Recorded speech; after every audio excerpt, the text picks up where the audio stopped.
오직 내가 그들 가운데 서서 외치기를 내가 죽은 자의 부활에 대하여 오늘 너희 앞에 신문을 받는다고 한 이 한 소리만 있을 따름이니이다 하니. 반갑습니다. 오늘도 즐거운 아침입니다.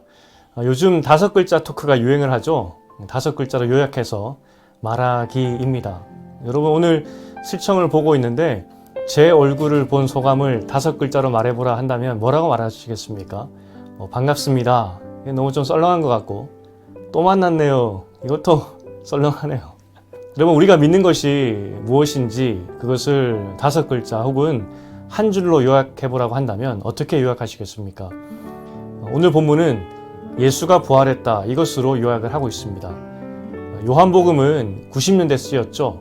사도행전은 60년대 쓰였습니다. 30년의 차이가 있지만 여전히 성경에 흐르는 큰 핵심은 예수님은 부활했다입니다. 우리가 믿는 신앙의 중심이 바로 예수님이 부활했다는 그 사실이겠죠. 그런데 이것이 왜 중요할까요? 우리가 실청에서 보았지만 하나님의 권세, 전능함에 대한 질문이 있었죠. 본질적으로 하나님은 전능하시고 힘이 있으시죠. 그런데 그 하나님의 전능이 우리에게 어떻게 나타났느냐, 그게 참 궁금해요. 구약에서는 전쟁에서 승리를 주심으로 또 각종 기적으로 특별히 출애굽 때 하나님의 전능하심이 가장 잘 드러났죠. 실제적으로 하나님의 전능이 눈에 보여졌습니다. 우리도 역시 하나님의 전능함을 믿는데 오늘 이 시대에는 그 전능하심이 어떻게 실현되느냐, 눈에 보여지느냐 항상 궁금증이 있어요.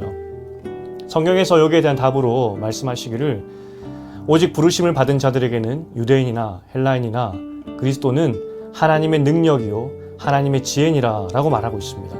그러니까 하나님의 능력은 그리스도고 그의 죽음과 부활이다고 이야기를 하고 있습니다. 모든 사단의 권세를 깬 그 사건이야말로 하나님의 가장 강력한 힘의 사건, 전능한 사건이라고 이야기를 하죠.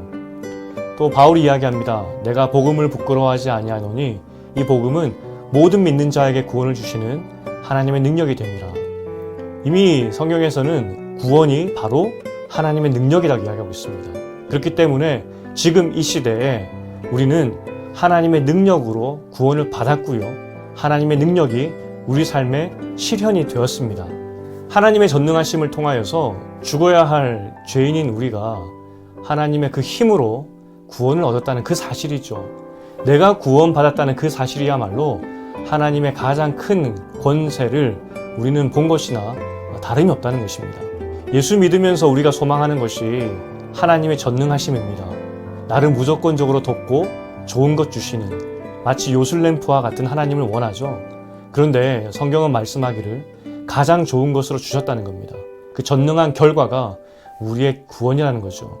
사도행전에서는 세상 사람들의 입을 통하여서 고백되어지는 공통된 이야기가 있습니다. 그리스도인들의 주장을 잘 살펴보니 그들의 주장은 오직 하나다. 그들이 말하는 것은 예수가 죽고 부활했다는 것이다. 세상 사람들이 그리스도인을 보면서 그렇게 이야기를 했다고요. 사실 이것이 우리 신앙의 핵심이 되어야 합니다.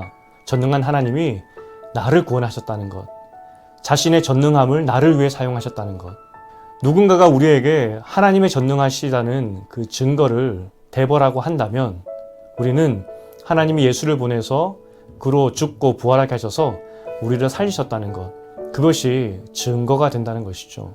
죽을 나에게 생명을 주셨다는 것이 하나님의 가장 전능한 사건이라고 말을 하는데 가슴에 와닿지 않을 수가 있어요. 그래서 우리 잠깐 눈을 감고 상상해 보았으면 좋겠어요.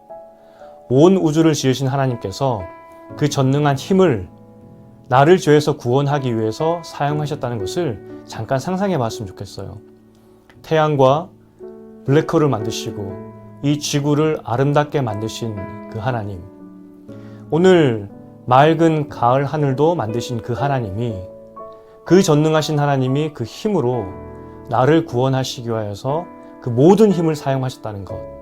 우리는 태양보다 또 미지의 우주보다 오늘 가을 하늘보다 더 귀한 사람들이라는 것이죠. 여러분, 우리가 어떠한 존재인지 상상이 되시나요? 예수를 믿고 사는 것이 여러분 즐거우신가요? 우리는 즐겁지 않을 수도 있어요. 코로나로 신앙이 식었을 수도 있고요. 또 여러 가지 인생의 문제들로 재미없는 하루를 살 수도 있어요. 그러나 하나님은 온 우주를 들어서 우리를 구원하셨고, 그래서 우리를 보시면서 기쁨을 이기지 못하신다고 말씀하세요. 저희 사무실에 보면 화초가 많아요. 저는 정성을 다해서 기르고 있습니다. 그리고 그 화초들이 푸르른 잎을 내는 것을 보면서 얼마나 기쁘던지. 하나님께서 자신의 온 힘을 다하여서 우리를 구원하셨는데 그러한 우리를 바라보시면서 그렇게 기뻐하지 않으실까요? 참 아이러니죠? 하나님은 우리를 보시면서 기쁘다고 하시는데 우리는 즐겁지 않다는 것. 신앙생활에서 기억할 것은 하나님이 날 구원하기 위하여서 자신의 전능함을 쓰셨다는 사실입니다. 그 전능하심의 결과가 내가 하나님의 자녀가 되었고 생명을 얻었다는 것. 그래서 하나님은 자신의 모든 것으로 우리를 구원하셨기 때문에 우리를 보시면서 너무나 기뻐하신다는 그 사실. 그것이 신앙생활의 핵심이라는 겁니다. 오늘도 하나님의 나를 보시면서 기쁨을 이겨하지 못하시듯이 여러분도 하나님을 바라보면서 기쁨을 회복하시는, 그 기쁨을 누리시는 하루 되기를 주님의 이름으로 축원드립니다. 함께 기도하시겠습니다. 하나님 아버지, 나의 구원이 하나님의 전능하심의 결과임을 보았습니다. 나 같은 죄인을 전능하신 오른손으로 구원하신 사실을 기억하게 하시고 그 손이 지금도 나와 함께함을 깨닫게 하여 주시옵소서. 그래서 하나님이 나를 기뻐하시듯이 나도 하나님을 기뻐하는 오늘 하루 될 수 있도록 도와주시옵소서. 예수님 이름으로 기도합니다. 아멘. 함께 기도하실 제목은 하나님의 능력이 바로 그리스도라는 것을 기억하게 하소서.